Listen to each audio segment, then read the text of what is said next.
Hello दोस्तों, आज हम आपको बताएंगे प्रकाश परावर्तन की स्टडी के बारे में, जिसमें हमने कल आपको प्रकाश का परावर्तन क्या होता है इसके बारे में बताया था। इसका एक सेकेंड टॉपिक है प्रकाश की विशेषताएं। आज उसके बारे में स्टडी करेंगे। तो चलिए फिर शुरू करते हैं दोस्तों। इसमें पहला है, सेकेंड टॉपिक है प्रकाश का विशेषता है। तो पहला है, इसमें प्रकाश ऊर्जा का एक रूप होता है। तो प्रकाश ऊर्जा का एक रूप होता है, जैसे कि जब हम नहा के बाहर जाते हैं तो हमें कौन सी ऊर्जा मिलती है? विटामिन डी मिलती है। तो वैसे ही ये प्रकाश कई प्रकार की ऊर्जा प्रदान करता है। और दूसरा, प्रकाश एक विद्युत चुम्बकीय तरंग है। इसमें चुम्बकीय तरंग भी होती हैं। प्रकाश की चाल निर्वात में सबसे अधिक होती है।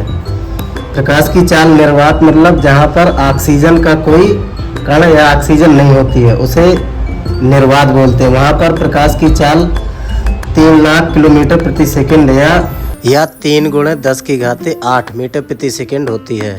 और प्रकाश सदैव एक सीधी रेखा में गमन करता है, मतलब सीधी रेखा में चलता है। ये ऐसा नहीं कि यहाँ से प्रकाश निकला तो यहाँ चला जाएगा, यहाँ जिगजैग कंडीशन में नहीं, प्रकाश सीधी रेखा में चलता है।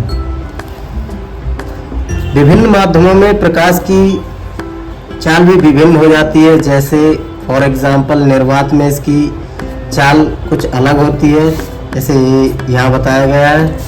और हवा में कम होती है, निर्वात में सबसे अधिक होती है, फिर उससे कम हवा में। और हवा से जब नीचे जाते हैं जल में इसकी चाल और कम हो जाती है। फिर कांच, ऐसे ही कांच से नीचे आता है हीरा में इसकी चाल बिल्कुल 0 होने की कंडीशन में आ जाती है।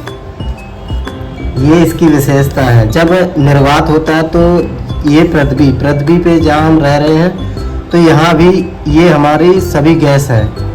तो जब हम 16 किलोमीटर पृथ्वी से 16 किलोमीटर ऊपर जाएंगे तो हमें ऑक्सीजन की ज़रूरत पड़ेगी। यदि ऑक्सीजन लेके नहीं जाएंगे तो हम वहाँ मर सकते हैं। उसे ही निर्वात बोलते हैं। जहाँ ऑक्सीजन नहीं होती उसे निर्वात बोलते हैं।